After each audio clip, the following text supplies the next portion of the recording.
All right, what's up everybody? It's your boy Josh Butler. I am a football player on the Dallas Cowboys, and y'all have seen me in the most recent Mrbeast Last to Leave mansion video. So I'm going to basically go over how it went down and how that even came to, I guess. First and foremost, his videos are not fake. They're not fake at all. And how it came to be, I literally just made a video on TikTok, and their casting people reached out to me, and they was like, hey, we saw your Mrbeast video, blah blah whatever, and I went through like a whole process just to figure out if I can even be in the video. And they were very professional, very easily to respond. I absolutely love the experience. Jimmy is actually really tall. He's like 6'4", almost 6'5", and that was a huge surprise to me because I thought he was at least like 6'2" or something like that, and I'm only 6 foot. So like seeing him in person, it was just unreal. Super cool guy. Absolutely love him too. And yeah, let's just go through, I guess, the contestants and everything too. Everybody was selected at random, and I will give anybody who is watching this some word of advice. If you're ever feeling like your content is not seen by somebody, my video got seen by Mrbeast, the most followed YouTuber in the entire world. He's seen it, and I literally just made a reaction video talking about how a contestant was just so smart to, like, you know, take money or whatever it may be. I just watched a Mrbeast video, and finally, and I mean finally, there was somebody on there who finally had some common sense. Like, Mrbeast was like, hey, I'll wire you $1 million right now if you press this button. No hesitation, he pressed that button immediately. What are we talking about? I'm taking the meal easily. A millionaire by pressing a button? Other people in the video talking about, wow. Hold on, matter of fact, I'm gonna find it to insert the clip. If you press that button, I will wire you $1 million. Everything that I have, praise the Lord. Oh, Jesus, nigga. But y'all see what I mean? Like, I would have did the same thing without hesitation. Like, I put me in a Mrbeast video. Either whatever challenges he got, I'm winning the challenge. Whatever he offer or suggest, like, granted, like if I'm in a group setting with a bunch of people and they like, oh yeah, I'll give you, I'm sorry, I need that. And yeah, it was just really cool. So yeah, I got selected, and I eventually went through the whole process. I said that, you know, I was able to do it. I had no idea what I was getting myself into. I didn't know what type of video was going to be. I was really hoping I was going to be in Beast games or something, man. I've watched some of those a bunch of times, and I really was hoping that I was going to be in something like Beast games, but I had no idea. And yeah, like I said, they were very professional. They were very nice. I spent some time in a hotel out there getting ready as the production team was, you know, getting ready for the entire video or whatever. But very, very cool. And so there was 15 contestants. I was one of 15, and I got pretty close with a few of them. Uthman, Jay, and Kawali. Those were my guys. So like during the video, they did not know that I was like an NFL player or I have a social media following. So I didn't know none of these. I'll tell you, I knew none of these guys. I had no idea. And it wasn't just everybody was influenced. There was a bunch of random people. There was a guy named Asher. And one thing I can say about Asher, he was very, very consistent with everything that he was doing. He made like over 200 plus videos of saying like how he's not going to be a good Mrbeast contestant, and he ended up getting selected. Like all he was doing was posting, and it was just stupid crazy how he was able to do that. And very young kid, very motivated. He's very smart, and like for him to be in a challenge like that, I could tell he was going to be one of the harder contestants in the video. Like the whole time, he was like, "Bro, Asher is never going to leave." And who else? Uthman, he's a funny guy, man. Super funny guy, and it's crazy because he also lives in Dallas, and me and him haven't had the chance to get together after the video yet. but we will. But I'm in training camp. I'm obviously like not at home, and so I'm making this video from training camp in California. And so, like, whenever I'm done, I'm going to, invite him to a game and stuff, and hopefully we can get together and, make content and just talk about different stuff as to being on the Mrbeast channel. Jay is really cool. After we got done and I was out the video, Jay reached out to me, and I was like, bro, no way you left. And Jay is actually from Utah, and me and him play Fortnite all the time. He loves Fortnite, man. That's what me and him play all the time. And it's just funny because, like, he's just, me and him would get on there and we'll talk about, like, just the experience and how cool it was. And Koali was one of the last people to leave. He's a big kid too. He's like almost 6'2", almost 6'3", and he was there for a very, very long time, and he was really cool, really to himself. He was very understanding, but me, Jay, and Koali, we talk about scheming up plans, and I'm gonna get to Carter in a little bit. Carter is funny. Like I was saying, I'm gonna get to Carter in a little bit. I actually left about a week and a half into the challenge. So when we first got there, did not know what was going on, did not know where we was at. I remember being outside, and he was like, take your blindfolds off, and I took my blindfold off, and I had no idea where I was at, like, at all. And I turn around, and he's like, last to leave this mansion wins. And I'm like, what? I'm in a last to leave video? And I was like, okay. Realistically, in my mind, I knew, I straight up knew I didn't have a lot of time. So my first strategy was to figure out what people's lives were like outside, and try to break those people down out first. And that was like my strategy, my plan. I was like, okay, I know realistically I can only do about 2, maybe 3 weeks. So we filmed it about 4, almost 5 months ago, and around the time, it was right before I was about to go into spring ball, meaning, like, you do off-season training and stuff like that, and then it becomes mandatory. So, like, OTAs and stuff was about to start, and so I was like, okay, realistically I only got about 2 weeks in here. So what can I do within the first 2 weeks to get out as many people as possible and possibly win this house? So I know a lot of people thinking, I was like, you play football, you're a millionaire and all this other stuff. I've never made $1 million for football. I can straight up tell you that right now. I've never made $1 million for football. You can go and look up contracts and stuff like that, but that doesn't mean that's fully guaranteed. So for me, when I first started with football, I signed for a $0 signing bonus, and then I was on practice squad my first entire year. That was probably the most money I've ever made within that first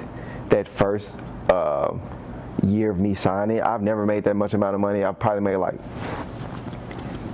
I don't know, a little bit over, like, after taxes, 180. And I was like, and it might sound like a lot to just a normal person, but for a guy in football who sees people with other contracts making like 60 million a year, 40 million a year, that's a lot. It's a huge difference. So, like, it's like, okay, I feel grateful by all means, and I'm very happy that I'm able to do so. But I'm also putting my mind and my body and everything on the line, the same as these other guys. So, like, the goal is for a higher turnout, but by all means, that's the goal. So that my first year, then my second year, I didn't get signed again. Actually made $0, and then got picked up again from Dallas, and I finally started playing games. And when I tell y'all, playing games has been the funnest part of it. You make a little bit more money, you get money in the back end, and I also don't know if y'all know this, but like being on practice squad, you don't get paid during the off season, and that was something totally different that I didn't know from like the active roster and playing in games, because when you play in games, you get paid in the back end during the off season. So like when you're playing, realistically, So from like, let's say September, October, November, December, January. So for 5 months, if you're on practice squad, you're only getting paid 5 months out of the year. And that's a really good, turnout. You get $180,000 for 5 months, and you just pretty much live off the rest of it until the rest of the season come back around if you do practice squad all the time. But it's something you have to manage. You have to learn to manage your money really, really wisely. I know a lot of people is like, I can live off of such and such amount, and you can. A lot of people, it depends on where you are, and it depends on what your lifestyle is like. I don't really buy a bunch of jewelry, fancy clothes, and cars and stuff like that. So I live pretty well off that 180. But back to talking about just football and stuff like that. I've never made $1 million from football yet, and that's the goal. And just to be able to save as much money from football as I possibly can, and to be able to sign a deal or a contract that's worth more than a certain amount, because you got agent fees, you got taxes, you got stuff like this. You get taxed for every game that you play in every state, and it's like, say for instance, I'll give y'all a really good explanation. Say like if I'm on a $1 million contract right now, but there's a lot of stuff that goes into it. Taxes take half, so that's $500. I have to play the entire season. I have to play, and so I can make about $500,000, but that also gets taxed too. So you realistically only make about $300, and then plus you got to live off that. So in the back end, you probably save about $200,000. So maybe it depends again, but like it's a lot of stuff to break down and factor into that. But yeah, back to the contestants and just talking about being in Mrbeast. And he was, like I said, he was a very cool guy, very down to earth. I really want him to come to a game so bad, and it just hopefully me and him can build a connection and continue, giving tips and pointers about making it with YouTube and making it with a lot of stuff. And I told him, I was like, bro, if I could, I would be a YouTuber for the rest of my life rather than play football. 1,000%. One, it's a lot easier on your body and a lot easier on your mind. So you got to protect your mind and your body. I've torn both of my ACLs. I've torn my right one and my left one. My body hurts every single day. It's a lot of stuff that's on the line that a lot of people don't factor into what you really got to think about. And I got a son now, and he's a 1 year old, and I really want to be able to run around and remember, and just stuff like that. There's a lot of stuff that people don't think about with football.